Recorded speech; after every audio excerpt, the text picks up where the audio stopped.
Dans l'épisode de Demain nous appartient du mercredi 8 février 2023, Adam, Alain Lebras, surprend François, Emmanuel Moire, en train de préparer son cours du matin même. Il lui fait remarquer qu'il ne prend jamais autant de retard et que son obsession pour la disparition de son père est en train de prendre le dessus sur sa vie. François pense qu'il est très proche de découvrir la vérité, mais Adam s'en moque. Si son père ne revient pas dans le droit chemin, il finira par tout perdre, y compris Charlie, Clémence Lasala. Sur le conseil de son fils, François va voir Charlie et lui présente ses excuses. Il lui promet de prendre du recul sur l'affaire de la disparition de son père et lui implore de revenir vivre chez lui. Chez les Moreno, Christelle, Ariane Séguillon, est aux petits soins pour Sylvain, Arnaud Henriet. Elle lui prépare un petit déjeuner royal et le défend de faire le moindre effort inutile. Alexandre Brasseur, vient lui rendre visite, Sylvain se confie à lui. Il sait que Christelle a eu peur de le perdre, mais il ne supporte plus qu'elle soit constamment sur son dos. Alex lui rappelle que sa femme a vécu l'enfer lorsqu'il était dans le coma. Il va donc lui falloir du temps avant qu'elle n'ait plus peur de tout et de rien. À son retour, Christelle trouve Sylvain en train de faire la cuisine et se met à paniquer. Sylvain lui explique qu'il va beaucoup mieux et qu'il n'a plus besoin qu'il s'inquiète pour lui. Elle a pris soin de lui pendant qu'il était dans le coma, s'y estime maintenant à son tour de prendre soin d'elle. Jack prend ses distances avec Ryan chez les Roussel. Jack, Dimitri Fouque, se confie à Lizzie, Juliette Maliba. La semaine précédente, Ryan, Sacha Birdie, lui a avoué qu'il était gay. Il aimerait se rapprocher de lui, mais il sait que Ryan enchaîne les conquêtes et il ne le supporte pas. Lizzie lui conseille de prendre ses distances. À ses yeux, Ryan n'est pas un mec pour Jack. Au Spoon, Romy, Dunia Coezin, surprend Ryan en train d'envoyer un message vocal à Jack et lui propose de l'inviter à dîner chez eux. Elle a remarqué que son fils était très proche du jeune Roussel et qu'il était plus heureux depuis leur rencontre. En arrivant au lycée, Jack se montre très distant avec Ryan, ce qui blesse profondément ce dernier. Plus tard, il va voir Lizzie pour comprendre ce que lui reproche Jack. L'adolescente se montre évasive, déclarant que Jack ne veut tout simplement plus le voir.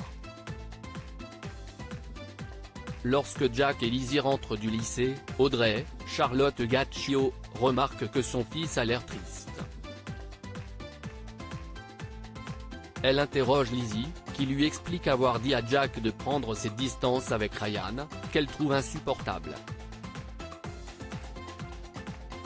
Audrey lui fait remarquer que Ryan n'est pas un si mauvais garçon, au vu de la manière dont il s'occupe de Jack. De plus, depuis qu'il a fait sa rencontre, Jack va beaucoup mieux. Ce qu'Audrey comprend surtout, si est que Lizzie a eu peur de perdre son frère dans le crash et se montre ultra protectrice envers lui. Audrey lui suggère de laisser Jack vivre sa vie. Nordine démasque Mélanie de Bon Matin, Constant, Franck Monsigny, rassemble toutes ses équipes au commissariat. Nordine, Youssef Agal, scène est sorti indemne la veille, mais tant que celui qui lui a tiré dessus reste dans la nature, il souhaite que tous les policiers en service portent un gilet pare-balles. La mine déconfite, Mélanie, Gaël battu, prétend avoir croisé le tireur pour éloigner les soupçons d'elle-même. Elle assure qu'il portait un sweat à capuche bleu marine et se dit capable de faire un portrait robot. Ailleurs au poste de police, Damien, Adrien Robe, remarque que le téléphone portable de Muriel Faure, Valérie Caprisky, a disparu. Martin lui passe un savon, mais le jeune scientifique est certain de ne pas l'avoir égaré lui-même. Il soupçonne quelqu'un de l'avoir volé, mais Martin refuse d'envisager une théorie pareille. Plus tard, Nordine va voir Martin et lui fait part de ses doutes sur Mélanie.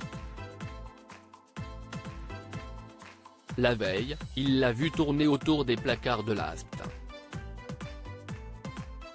De plus, elle a volontairement émis de prendre la déposition d'un voisin de Pujol qui pensait avoir vu un rôdeur, une femme plutôt menue, autour de chez Jean-Louis Pujol à l'heure où ce dernier a été tué.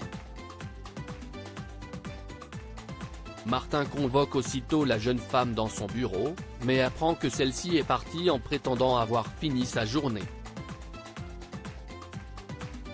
Une brigade est donc envoyée chez elle. Sur place, Nordine trouve un sécateur recouvert de liquide de frein, signe que Mélanie pourrait aussi être responsable de la tentative de meurtre sur Muriel Faure. Au même moment, la balistique confirme que l'arme utilisée pour tirer sur Nordine est bien celle de Mélanie. Dans les affaires de Mélanie, Nordine trouve un dessin d'enfant réalisé sur une feuille de papier estampillé les maisons du printemps. Il découvre ainsi que Mélanie est orpheline, et qu'elle a grandi dans un foyer toulousain baptisé les Maisons du Printemps. Là-bas, Patrick Faure, Stéphane Bonnet, a été son référent pendant des années. Au même moment, dans sa voiture, Mélanie enregistre une vidéo destinée à Patrick Faure. En larmes, elle lui présente ses excuses pour ce qu'elle a fait et le remercie d'avoir été comme un père pour elle. Mais avant d'envoyer la vidéo, la jeune femme se ravise et casse son téléphone avec la crosse de son arme. Elle charge ensuite cette dernière, l'air déterminé.